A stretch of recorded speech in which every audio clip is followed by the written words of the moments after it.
उधर से बिरहा सुनला। धीरे धीरे घड़ी जौन बा 3:45 बजाय दिलस। अब आप लोगन के कैसन बिरहा सुना दे सुनला हो कि 4 कुआं मिल के एक कुआं पर पेट ना भरना, एक कलयुग के दर्शावल गए। जेकरे 4 बेटवा हुवन, बाबू के चाहे माई के पाल रखत ना हो। कैसे रखत हुआ? अरे छोटका, तू छोट हो गए, पहले तोहरे ही से शुरुआत हुई। का बाबू के तू रख, माई के हम रखो। यदि माई बाबू के बांट देते हुए अलग अलग कह देते। छोटका रख लेलस, बड़का रख लेलस, तब मझिलका सा झिलकाया हो कुछ दिन उन रखा है। का करवा भैया, ये दुनिया का रीत हो गल। माई बाबू ना समरथ में देखे वृद्धाश्रम खुल गल, ले जाए को में ढकेल देते हूँ। हमार तो किस्मत से न मैया हुआ न बबुआ हुआ, उनकर सेवा करे के मौका मिला। लेकिन सास ससुर हुआ, उन्हीं के जन्मा सब पूरा कर रही। एक बिरहा आप लोगों के सुना दे। बिरहा का बड़ा तड़क भड़क सुनला लोग। अब हमारे बिरहवा के जन्मा कट्टल तुम करत हुआ कि अर्जुन गईले ना रहा, भीम गए रहा, भीमो गए रहा, हम ही ना कथी के भीम ना गए रहा, भीम भी गए रहा, अर्जुन भी गए रहा। भीम के गदा पर जब घमंड रहा और अर्जुन के धनुष पर। बाबू बिरहा के अपने कवि जी से पूछ लिया कि कवि जी चल चलवा ऐसे ऐसे गौले रह, ऐसे ऐसे उनके मंच पर कहलस, काई गलत है बिरहा? ये बिरहा के ऐसे कोनो कलाकार ना जिनकी ना गौले हुई सही।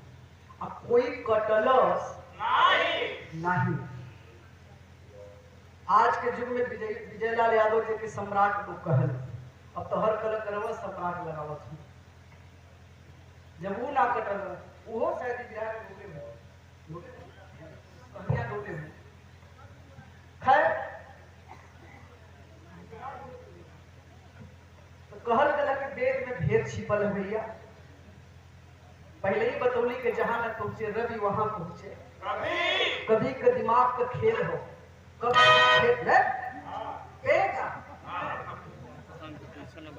कब कहा दिमाग का खेल हो जाए कोनो ठीक तो रही मेरे पकड़न को ताली बजा।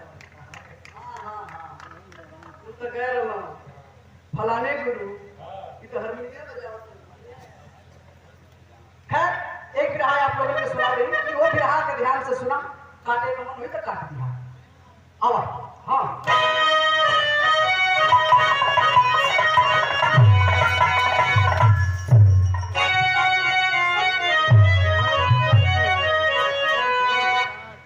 हाँ जो बिरहा गावा जाती है, ये बिरहा के भी लोग तमाम प्रकार से अपने अपने भाषा में अपने अपने कहानी में लोग पिरोले हुए और आप लोग के पसंद कइले हुआ सुनले हुआ। और ये भी हमारे कवि जी के दिमाग का खेल हो कि वो बिरहा लिखले हुए और ये बिरहा के हर जगह ना गए। जहाँ सुनवैया रहना वहाँ गाइला, जहाँ बिरहा का लोग कदर करना वहाँ गाइला। तो ये बिरहा आप लोग सुना, ओकरे बाद गुना सूरज पहुं बदे कहते सुना गुना तब धुनिया तब काटे के कोशिश करे। आओ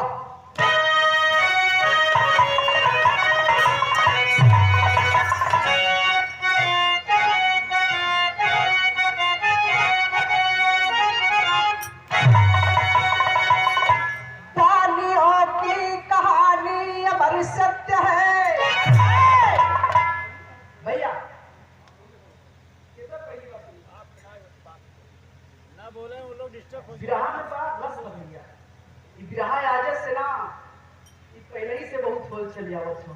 अब बिरहा में ऐसा कोनो चीज ना जो उनकी ना मिले, हर एक रस मिलेला, लेकिन एक सुने वाला तो लोग मिले। तो आपको के विश्वास दिलावती के बिरहा आप लोग सुनबा, कि आंख से आंसू आई अचहे न, लेकिन हम भरोसा दिलावती कि एक बार रोमा तो भरभरा जी, करेजा तो जरूर फिसक जाए। यदि ये बिरहा का ध्यान से सुनबा तो नहीं तो दिमाग कहीं और रही वजह तो चार, कोई कहते लेना लगावे को है, कोई तो दवाइयां खुलवाई के आए हुई कि देख हम जा से बिरहा सुने, एक लेडीज के सुनो, एक लेडा के सुनो, और सुन के हम आवत है और तू खाली कुंडी मत लगाए, दरवाजा खिड़काए के छोड़ दी है, और कहीं बगल वाला सुना तो होई तू धीरे से जब घसक के चल जाए तो थरिया लोटा कुल बिगड़ जी भाव। यदि वो कुल काम करवाए के आए होगा तो चले जी। ये बिरहा भी रही बड़ा सुने के लिए पहले ही बताए थे। अब कोई जाए वाला ना ना कहता कोई यदि टसकी तो समझ लिया कि बस करा, या तो खरी चुनी लगावा जा तुम या तो कवाड़ी खुलवाई के आई, समझ लिया।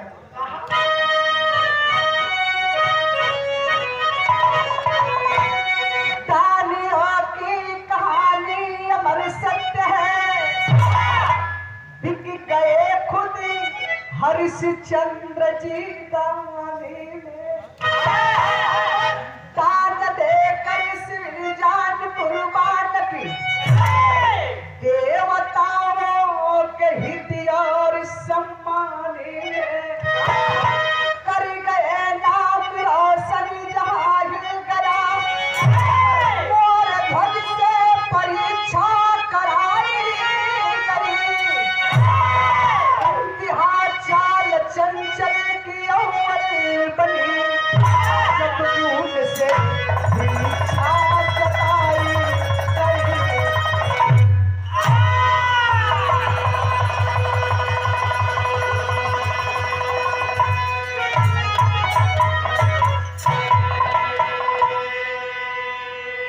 इम्तिहान चाल चंचल की अव्वल बनी, जबकि उनसे भी इच्छा जताई गई। उनके बैठ जा भैया, हाइड्रोसिल का प्रेशर ना करोगे हुआ ऐसा पलर हुआ लगा बंद करो चाइन हो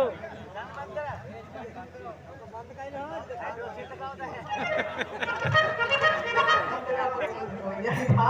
अच्छा ना लगा था सब बैठ के सुनो तो पैसे अच्छा ना तो हम ऐसा बोले कि उठिए जा। चला अब सुना घरे या तो बतैया के देख ऐसा यहाँ सुन के भी सुनबा ना ऐसे ही बोले तो दिखाई देता। अरे कौन आ जाता तू ना जाता बिरहा आप लोगन इतनी उम्र बीत गई बड़ी सुन ले होगा, हर एक कलाकारन के सुन ले होगा। राजा सोमदत्त तमाम देवी देवतन के बिरहा सुन ले होगा, लेकिन आप लोगन के एक ऐसा राजा के बिरहा सुनाई कि बिरहा के पहले आप लोग ध्यान से सुना, ओकरे बाद ज्ञान ढूंढा, तब जनबा गुना सोचा कि नहीं ये बिरहा से हमके काम मिलल, ये बिरहा से हमें सीख का मिलल। हर एक बिरहा से आए भाई लड़ाई वाले है, ये बिरहा से हमके का सीख मिलल। बिरहा में गजल लगे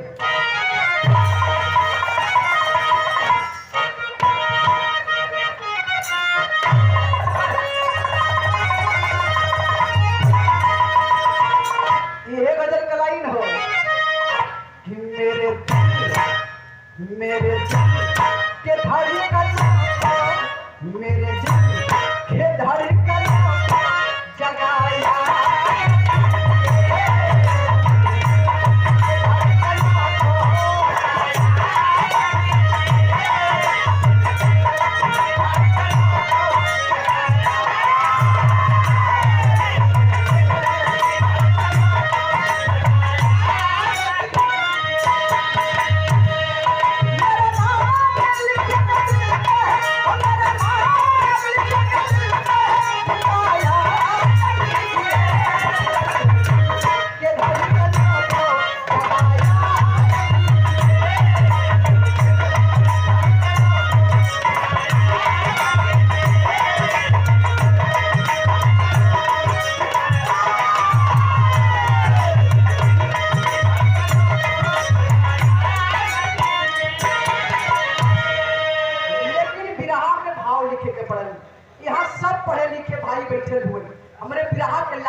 कीजिएगा।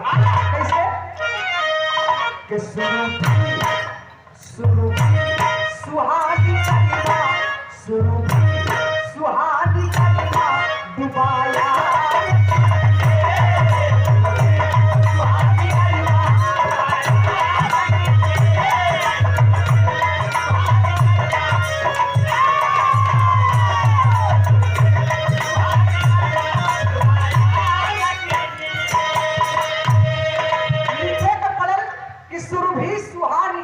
डुबाया न कीजिए, भक्ति की दिव्य ज्योति बुझाया न कीजिए। ए भैया, बड़ी भाग्य से ई मनुष्य के तन आदमी पौले हुए ये बाबू 184 योनि के बाद न जाने कितना कीड़ा मकोड़ा का में गुनबा जन्म पहले के बाद ई मनुष्य के शरीर आदमी पौले हुए, चाहे हम होई चाहे आप लोग हो। लोग कहला कि सरऊ मरबा तो भोग गया, मरबा तो भोगबा ना, यही धरतिया पर सबके भोग भोगे के हो, चाहे अच्छा करवा तो अब बुरा करवा, लेकिन सूझत तो बूझत ना बूझत बात हमार समझ में आवत है ना। नहीं तो कहा कि तुम लोग को भाषा में बतियाई बतौली कि बड़ी भाग से ये मनुष्य के शरीर आदमी पौले हुए देखे व्यर्थ जिंदगी न गवावा। बुढ़ऊ दादा लोग सोचत हुन के रे यार 2-4 बीघा कहीं और जर जमीन ले ले तो बेटा पतो खूब मजे में फाइल से रहता है। लेकिन हम बता देली भैया कि मतारी के गर्भ में जब औलाद रहेला, मतारी के पेट में जब ये औलाद पलेला तो वो भीख मांगला प्रभु से, का कहेला हे प्रभु हे दाता ये नरक के दुनिया से हमके जितना जल्दी हो बाहर निकाला, और जब बाहर निकलवा तो तोहर 8 पहर नाम जपब। कौ पहर? 8 पहर नाम जपब। देखा सुबह सुबह के टाइम बस चलिए ये बिहार आप लोगों को सुना दे। लेकिन जब मनुष्य के धरती पर जब गिरेला, गिरले के बाद 8 पहर तक एको पहर आदमी नाम ना ले छुन। लालच और माया ऐसी चीज हो, लड़का कुल धूरी माटी में खेलत हुन, तनी जवान भइल गुल्ली डंडा खेलत हुन, तनी ओहू से जवान भइल पढ़े लिखे लगलन, पढ़ लिख के 18-20 पार के मेहरारू आ गेल वही के भुलाए गेलन। बहुत ज्यादा लोग जरा जमीन बनावे में हुआ, केकर लूटी केकर मारी केकर खसोटी। यहाँ प्रभु के नाम के लिया था, कब लिया था? जब देही में जान ना रह था, जब हाथे में लाठी जाएगा छे। हे राम हे प्रभु, प्रभु जवानी में तो मजा लेला, बुढ़ौती में प्रभु के याद आवत है। हाँ कहल गया भैया कि ना ढेर तो ये धरती पर जब आयल हुआ तो ना 8 पहर तो कम से कम 2 पहर जनवा सतगुरु स्वामी के शरीर लगा लेवे के तोहार ऐसे मुक्ति कट जाई, मुक्ति बन जाई। और ये देखिए महोदय डॉक्टर लक्ष्मीकांत यादव जी, जिला पंचायत सदस्य वार्ड 35 के, आपके ओर से 100 रुपया देके सम्मान के लिए बहुत बहुत प्रणाम डॉक्टर साहब को। कहानी की शुरुआत है, एक लाइन पर एक बात पर आप लोग गौर कीजिएगा। कहानी हमारे समझावल बड़ी मुश्किल हो जी, और आप लोगों का समझल बड़ा मुश्किल हो जाए।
जानी जवन की उनके परिवार में उनकर धर्म पत्नी मेहरारू के नाम बतावल गई मेनिका।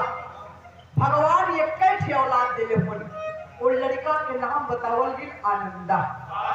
राजा साहब के काम का रहल रोज सुबह उठे नहा धो करके पूजा पाठ करके राजा अपने प्रजा के इकट्ठा कर प्रजा के इकट्ठा कैले के बाद राजा साहब कुछ दान पुण्य करें। दान पुण्य कैले के बाद राजा अपने प्रजा के यही सीख दे कि है मानव मुट्ठी बांध के धरती पे आया हुआ हाथ पसार के चल जाएगी। जब चल जाएगी हो तो कुछ अच्छा कर्म करा, अच्छा व्यवहार करा ताकि तुम्हारे मर गए के बाद भी आदमी नाम लो। कहल गला भैया कि आदमी मरे तो मर जाला हो लेकिन ओकर कीर्ति अमर रहे। जे जैसन करी ओकर वैसन गवाई, भला करी भला गवाई, बुरा करी बुरा। यदि भल मनई मरी है तो लोग का कही है बड़ा बढ़िया आदमी रहा बेचारा चल गया। भगवान के ऐसा ना चाहत हो भगन मनैया के उठाए लगे जल्दी। आ यदि दारूबाज मर गल गुंडा मर गल तो वहू के कीर्ति गवाई लेकिन गौले का तरीका अलग हो जाए। काय अलग हो जाए? सरवा बड़ी दारू पियत रहे, पियत रहल मेहरारू के भी मारत रहे, मेहरारू के मारत रहल हो मर गया। चाहेगा मेहरारू गुजरी के जीवन भी बचत आई तो हित गई बैठ गई गवाई सब कर गवाला। राजा अपने प्रजा से बड़ा खुश रहा।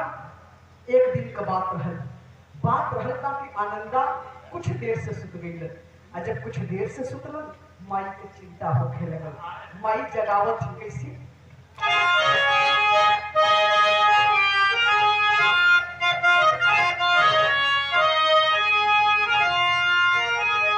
अरे होता है सवेरे मेरी काम तरिया बैठवाया नंदा से सुनाए हो के पिता के पूजा में खातिर अरे लावा तू सुमना अरे पहुँचे फूलवरिया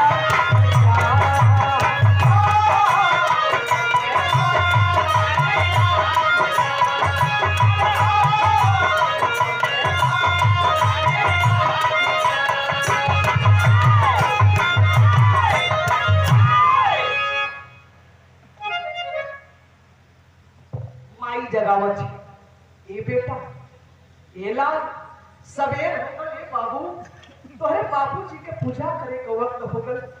कब जइबा ए लाल, कब फूल लइबा, कब तोहर बाबू पूजा करिहन। इतने बतिया सुनते बाबू आनंदा अखियां नीचे उठलन हो और डाली लेकर के बागीचा में फूल तोड़े चल रहे। एजा का बतिया कुछ देर तक आप लोग एजे छोड़ा। आनंदा बगीचा में फूल तोड़त हुन एजे कुछ देर तक छोड़ा। ए हरिया जा स्वर्गलोक में विष्णु भगवान सोचत हुन कि अरे यार चली तने मृत लोक पर। कौन मृत लोक? जौने मृत लोक पर हमने ने खड़ा ही जा बैठल ही जा। चली तनी देखी कोई हमार पूजा पाठ करत है कि ना, नाम चर्चा लेत है कि ना, कुछ दान पुण्य करत है कि ना। विष्णु भगवान अइलन ए मृत लोक पर। जब ये धरती पे अइलन तो आपन भेष एक शिकारी का बनाने लगे। शिकारी का भेष बना करके साथ में 101 कुत्ता लेकर के वही बागीचा के रास्ता से गुजरत हुन जौने बागीचा में आनंदा जौने सने आनंदा के नजर शिकारी का नजर बेटवा आनंदा को पड़ल। उस समय शिकारी के का बिरहा में गीत लगी।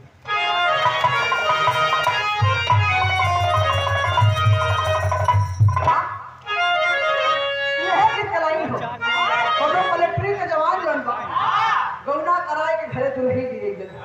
यह मिलिट्री वालों के जीवन है ये भैया। आज वो लोग दिन रात जन बा सेवा करत हो तो हम और आप अपने घर में बाल बच्चन के साथ ही जन बा चैन के बीच सुतत ही आज उन्हीं लोगन के देन हो बा सगरवा गौना कराए के लिए हुआ पहले फोन आए गए जवान जितना जल्दी हो सीमा पे आने का कष्ट करो। लड़ाई छिड़ गई है, छोड़ के वैसे ही जात हुआ। आ जब जात हुआ तो जब लड़की दुल्हिया आई रहे, बात कहलस का कहलस, अरे बंसरी से माटी अरे सवेरे चली गई हराजा की दुल्हिया कहलस। अब गीत देखा इतना इतना गाए, इतना इतना में संतोष करा, बिरहा का कहानी सुना। लेकिन बात वही रहे, शिकारी जब देखलन आनंदा के तो भइल का, अरे हाय हाथ जग में पालवा क्या हाय हाथ जग में पालवा शिकारी महाराला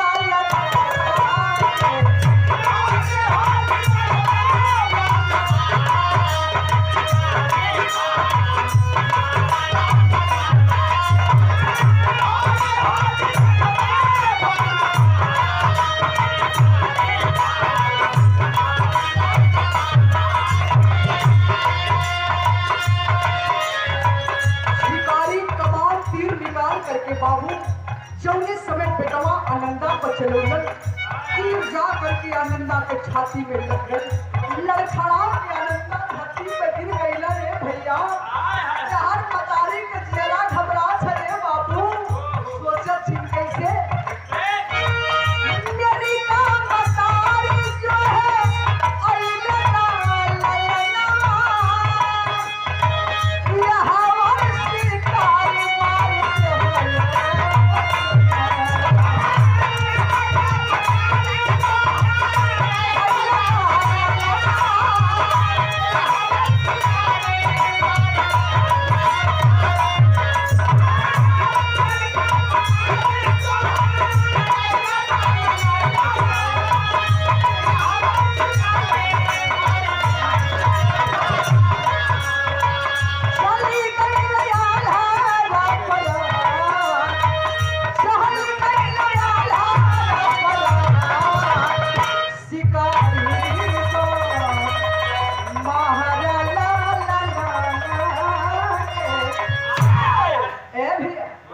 शिकारी बाण चलोलन, चार के बजरे देखत का हुआ कि तनको उनका सांस ऊपर नीचे होते रहा, यानी कि प्राण पे खड़ू उड़ गए। कैलन का कि वो लसिया के एक बोरा में भरलन, बोरा में भर के पीठी पर लाद करके धीरे धीरे गांव को ओर चल दिलन।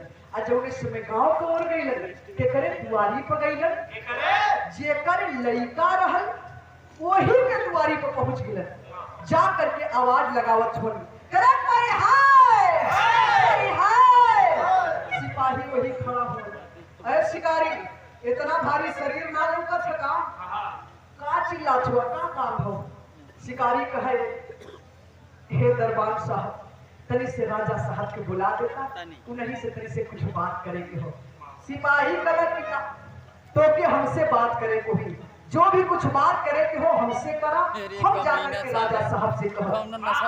सिपाही का बतिया सुन के शिकारी कहा कि ना ना ना ना तू काम में होगा एक गोदाहा लगा देते हम जब भी करब महल का डंडा राजा से ही बात कर।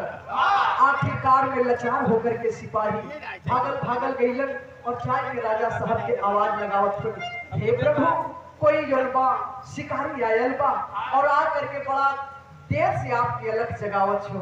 राजा साहब जो समय तनी बात सुनलन बाबू, वही नंगे पांव हो, वही नंगे पांव दौड़त हुन और मुख से ही बात निकालत हुन कि अतिथि देवो भव।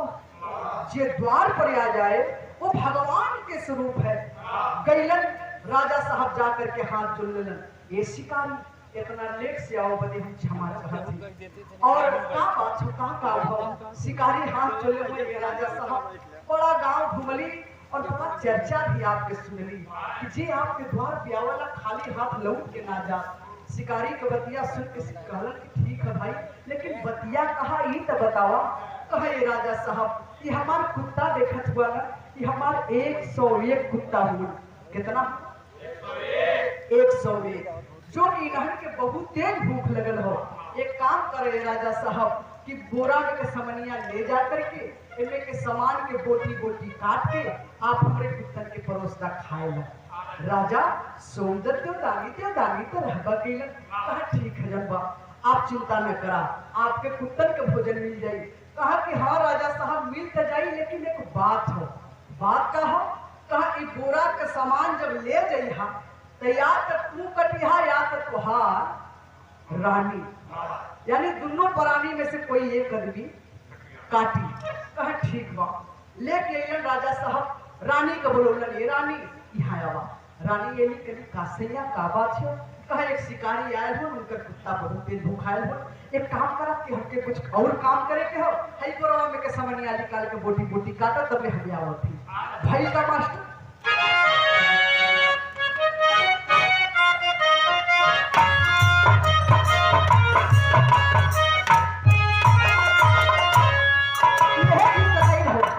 खासकर हमारे बहन बिटिया बतारी शादी ब्याह में ये गीत गावे। का गावे? झाझर मालवा जिनक, झाझर मालवा जिनक, वही गाये बाबा। झाझर मालवा जिनक, वही गाये बाबा।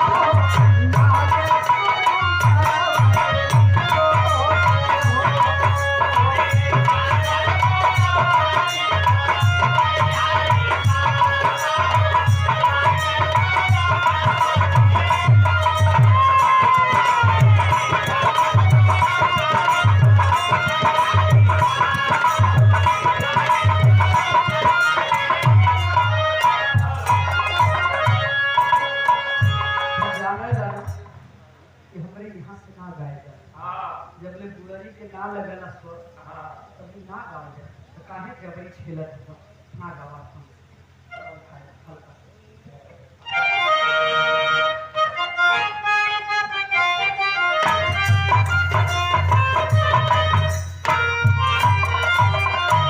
लेकिन रानी मेलिका वो बोरा का मुंह खोले लगे। उस समय भई का बोरवा के मुहवा जब खोलली बतरिया,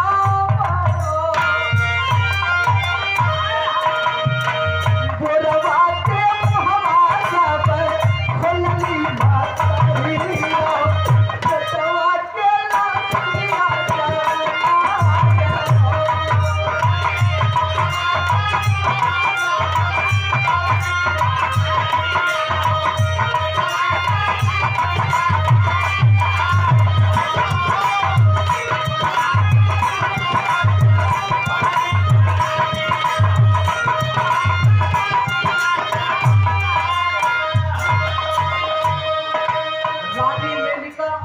बोरा के मुंह खुलली बाबू। ओमे के जब सामान पलटली धक दे करेजा कर से बाबू। हाय नाम धरती पर कई के गिर गईली, छाती पीट पीट के रोवे लगली। ए भैया राजा साहब की आवाज दे के बुलावा छी। राजा साहब, ए राजा साहब, ई हाय आवा। ए राजा साहब, हाय देखा ए राजा साहब। जोने संग राजा साहब एलन बाबू अपने लड़का को भारी कवारी पकड़ के झर रोवत हुए और यही बात कहत हुए का गलत। अरे लखिया के लखिया के ये कहीं बात कहवा तुम नारिया राजा रानी झर रोवत हुए। धीरे धीरे घंटा से 2 घंटा बीतल, तब तक ले शिकारी आवाज लगौलन। कहाँ करत हुआ? हरे जितना जल्दी हो बोटी बोटी काट करके आप हमारे कुत्तन के भोजन कराओ। यदि तो से ना बोटी बोटी कटत हो राजा साहब तो हमारा सामान वापस करा, हम ले जाकर के दूसरे के द्वार पर बनाए खिलाए ले। लेकिन राजा साहब इतना लेट तो मत कर। जो ने समय इतनी बात भाबू राजा साहब सुन ला। ये भैया करेजा पर पत्थर रखना है बाबू। रानी के आस पोछत हुए चुप करावत हुए। हे रानी मत रोवा, ये रानी चुप रहा। ये रानी सुनत सुन रानी, यदि आज शिकारी हमन के द्वार पर से रूट के चल जाई तब जिंदगी भर के दान कयल सब बेकार हो जी रानी, व्यर्थ हो जी, मत रोआ रानी मत रोआ। आखिरकार में रानी भी कैसो कैसो कलिजा पर पत्थर रख ली। बाबू एक हाथ में राजा साहब कटार ले हो, एक हाथ में रानी कटार ले ले, एक पैर बेटवा के राजा साहब मोटी मोटी काटत छोड़े भैया, तो एक पैर रानी अपने बेटवा के पोटी पोटी काटत। जौने समय रानी के खंजर अपने बेटवा के छाती पर चलन में बाबू, कलेजा का एक टुकड़ा कट करके हाथ करके रानी के आंचल में गिर गया। रानी अपने हथवा के देख के निहारा छी कि बाहरी हमार का जौने एक हाथ से अपने बेटवा के दूध पिलोली, जौने एक हाथ से अपने बेटवा को इतना से इतना बड़ा कैली, आज हमार वही हाथ अपने बेटवा का पोटी पोटी कर आखिरकार भयल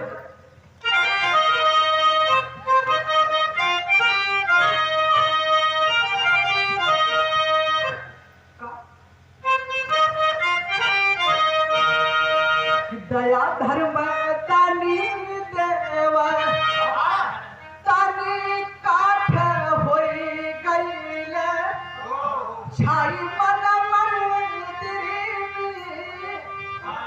अबीर लउदसिया, पत्थर कर जातनो प्राणी काइल हले वो, लेके कटार बेटा वहाँ के लसिया, बोटी बोटी काटी के बनवाले सी करवाओ, ढूरा ढूरा नया लासी, ढूरा के लसिया, एक सब एक पुत्र वन के भजन बनाई दिले, बुझ कर शिकारी के मन के पियसिया। जौने समय बोटी बोटी खात करके भाव में परोसले ले जाकर के शिकारी के आके रख दिलन, ला शिकारी ला अपने कुत्तर के भोजन करा। जौने समय बाबू कुत्ता भोजन कर लेना हो, राजा साहब हाथ जोड़ करके वो शिकारी से एक बात कहलन। कहा कहे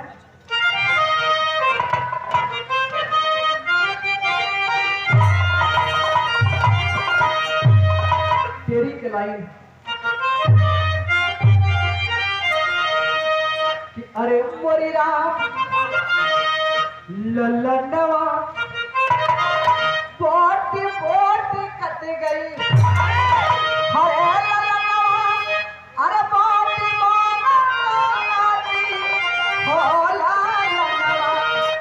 पोटी पोटी कट गई, ताली दया धर्म में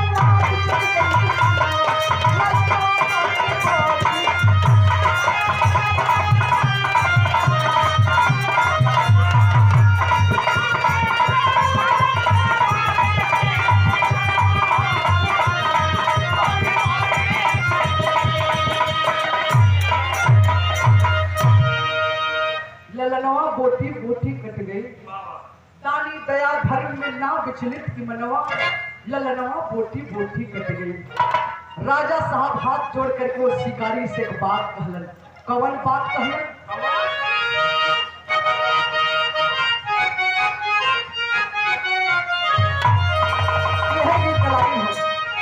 जौन दीपावली आवत हो, ठीक 6 दिन के बाद छठ पड़ेले, और ठीक यही समय बहन बिटिया मतारी हमारे जो घरे के जाली जब घाटे के गाँव का गाँव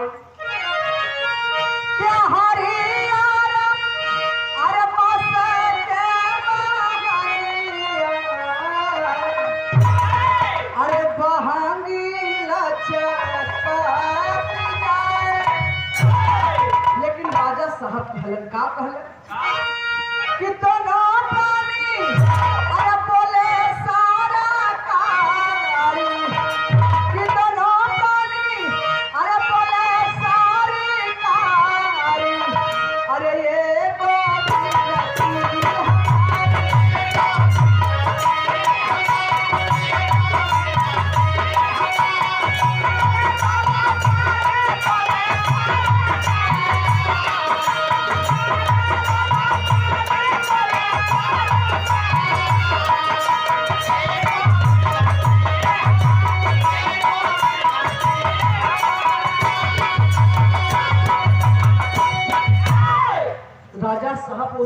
शिकारी से कलर की बहू शिकारी आपका कुत्ता भोजन न कह लेला, कुछ या तो नाश्ता पानी कह लेता तो करे बाद यहाँ से प्रस्थान करता। शिकारी राजा साहब को बतिया सुन के हंसा लगल, हंस के कहा कि हे राजा साहब, आज तक ले हमके कोई भोजन ना करौले है और तू हमके का नाश्ता पानी भोजन करे पर चला जाएगा। राजा साहब हट करत हुआ, कैसे बात करत हुआ, आप हमारे द्वार पे आए हुआ, कह के देखा, कहत हुआ कैसे कि आज तक हमके कोई ना दिया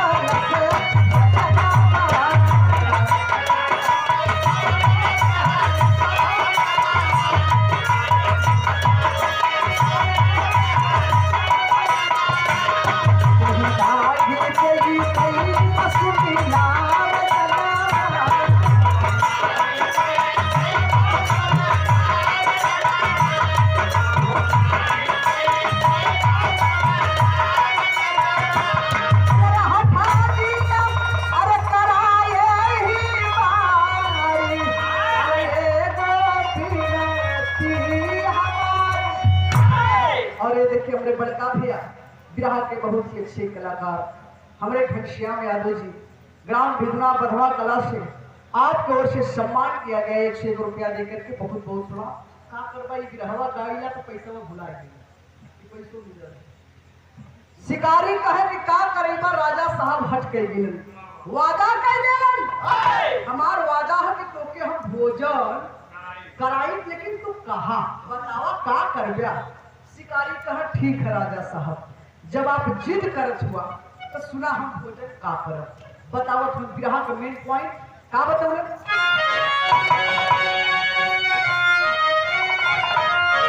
कहा शिकारी हरे माना मोर बचना भोजन करबे, कहा शिकारी हरे माना मोर बचना भोजन करबे हम, अरे लेकिन मांगब ना दे गरीबा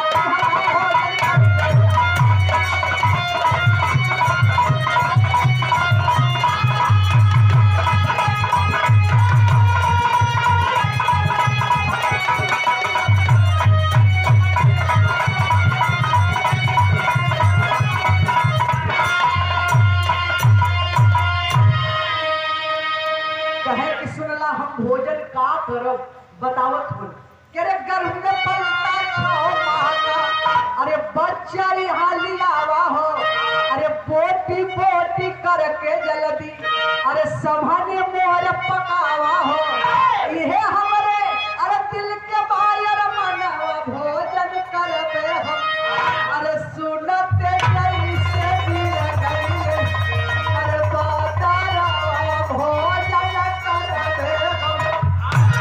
कहा कि सुनला, जो औरत के गर्भ में 6 महीना का बच्चा पलत हो, वही औरत के तू पेट चीर करके हमारे सामने राजा साहब लियावा, अपने हाथ से बोटी बोटी काटा, ओके गलबा बढ़िया से शिकार बनावा।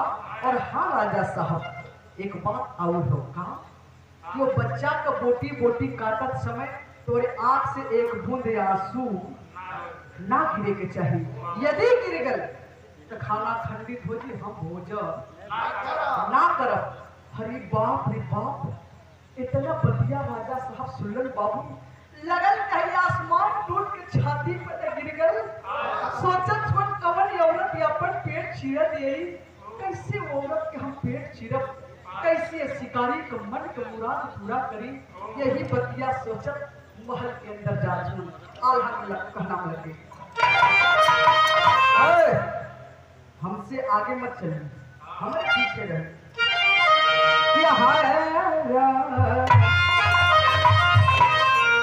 क्या जिंदगी भर के दानी का,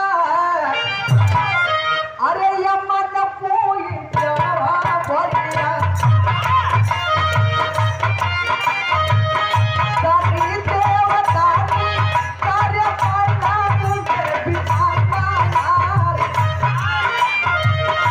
मनवा बली कमा की लख मलवा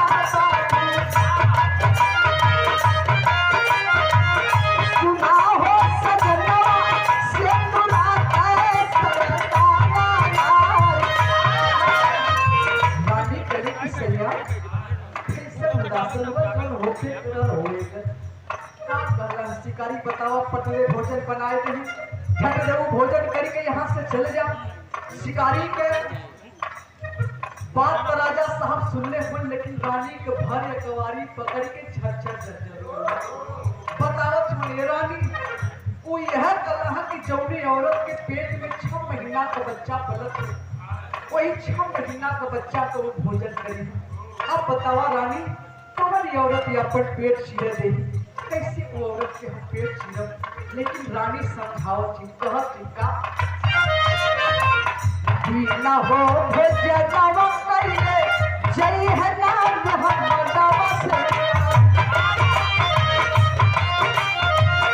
आधावा कसैया के उठाली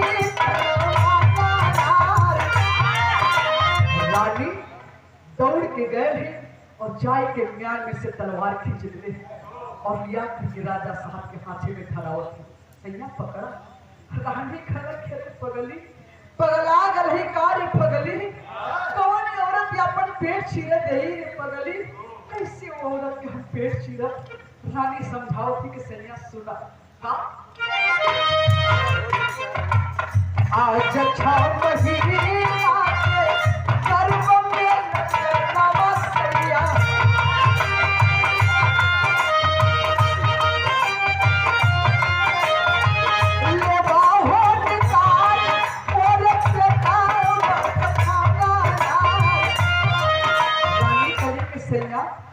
आज हमारे गर्भ में 6 महीना की औलाद पलट उठा लो तलवार के चीर दा हमारे पेट के और ले जाकर के उस शिकारी का मन का मुराद पूरा कर दसैया अरे बाप रे बाप जौन तलवरिया हाथे में ले रन बाबू छुट के धरती पे गिर गए कलन की नार आनी ना ये हमसे नाम रानी रानी समझावत थी कि सैया तो वही राजा न हुआ जो इस समय हम पढ़ के बेटवा के बोटी बोटी काटे के ना तैयार रही आप हमारे आंख पोछत रहो चुप कराओ था कि रानी चुप रहा नहीं तो जिंदगी भर तो दान कर सब बेकार हो जी आज वही शिकारी तो द्वार पर से बिना भोजन के लिए चल रही है तब जिंदगी भर का दान कर सब बेकार ना हुई राजा व्यर्थ ना हुई राजा उठा तलवार के रानी फिर दोबारा तलवार हाथ में धरौले राजा साहब के एक पूरे समाज के चेहरा झलकत हो एक पूरे औलाद के चेहरा झलकत हो एक पूरे रानी के चेहरा झलकत हो आखिरकार में फैसला का ले लो लेवी के कतार चीरे नहानी के निकाला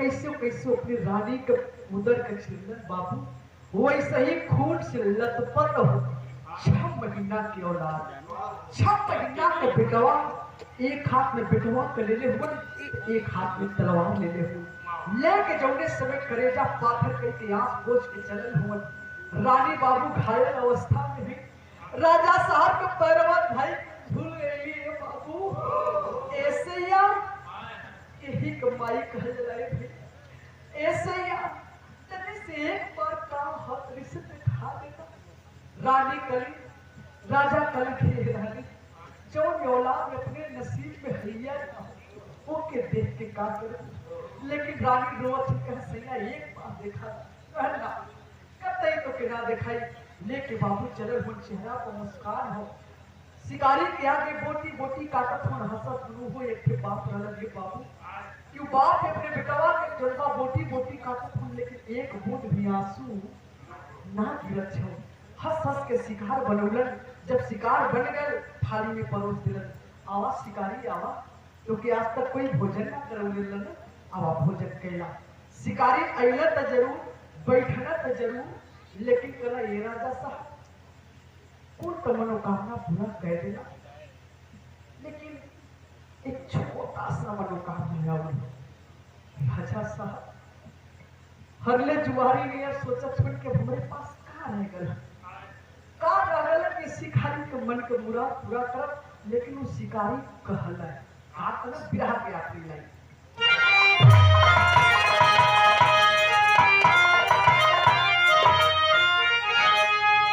कि कहां शिकारी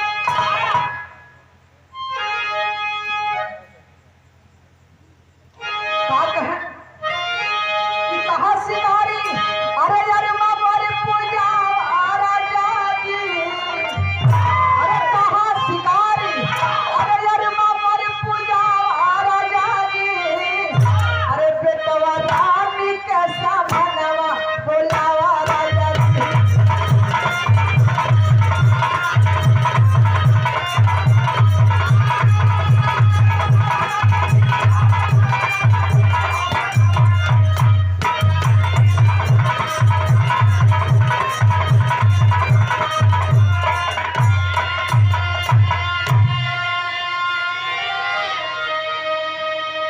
कहा शिकारी अरमा मोर बुझावा राजा जी, बेटवा रानी के संभनवा बुलावा राजा जी। अरे बाप रे बाप, ए राजा साहब सुनली है गाँव वाला लोग बतौला कि बड़ा होनहार तोरे पास एक बेटवा बा, रानी है, तनी से बुलाए देता, तोरे बेटवा से मिल रही, तोहरे रानी के दर्शन कर रही, भोजन करके यहाँ से चल जाए।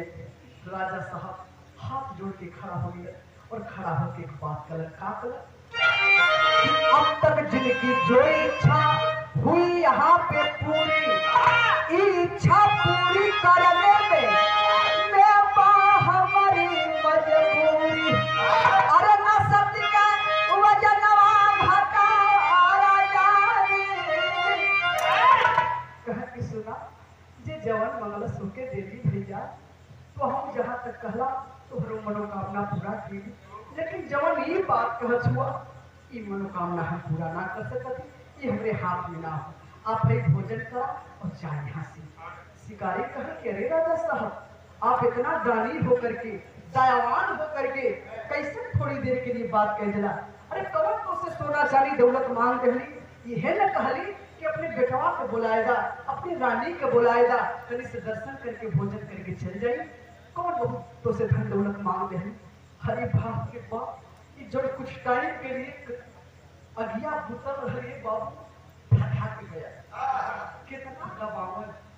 हे शिकारी बेटवा के बोलावे कछो, बेटवा रहल ये शिकारी, लेकिन वही बेटवा के तुम बोरा में भर के हम रही द्वार पर लैला ये शिकारी, अपने बेटवा के पोटी पोटी काट करके तोहर नहीं कुत्तन के डेली भोजन करे बदे रानी के बोलावे कथुआ, रानी भी रहे, लेकिन जो आप कला हो कि 6 महीना का बच्चा का भोजन करे, तो वो कोनो दूसरी औरत का पेट ना छिले घर ये शिकारी, अपने रानी का पेट छीन करके अपने 6 महीना की औलाद के, वो औलाद के ये शिकारी जवन धरती पर पैर ना रखलस, जवन ये औलाद दुनियादारी ना देखलस, वो बेटवा के बोटी बोटी काट करके तोहरे आगे ये रख ले। आप बतावा शिकारी कौन बेटवा के बोलाए, शिकारी कौन बेटवा के बोलाए, कौन रानी के